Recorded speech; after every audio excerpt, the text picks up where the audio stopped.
Recorded Books presents an unabridged recording of Doin Dirty by Swindle, narrated by Richard Ferrone. This work is copyrighted 2000 by Swindle. This recording is copyrighted 2000 by Recorded Books. Jeb Quinlan is sober and taking things one day at a time as a Dallas homicide detective.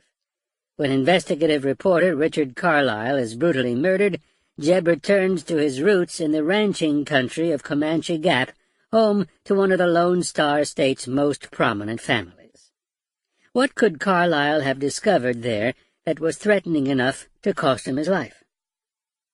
And now, Doin Dirty. Chapter 1. Jeb Quinlan had done the best he could to put Brett Holman in prison for the rest of his life. Now, as he stepped down from the witness stand, he wasn't sure he had done enough.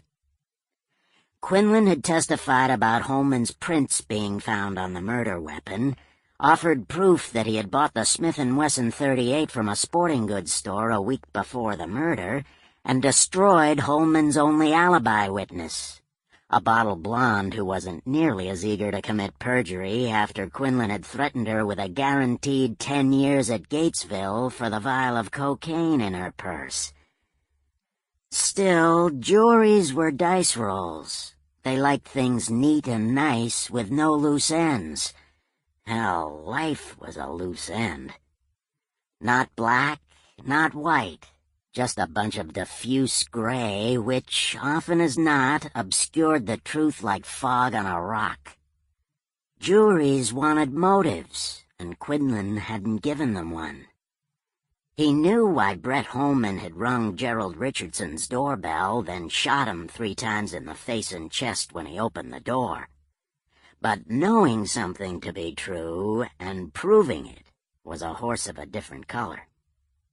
The O.J. trial had taught him that, along with several judicial abortions of his own. On his way out of the courtroom, Quinlan spotted a seat on the aisle and impulsively slid in. The stack of paperwork on his desk could wait a half hour. Pluck Watkins was the prosecution's next witness, and Quinlan figured Pluck would be worth hanging around for, particularly if he was sober. Pluck could give the jury the motive, if they believed him.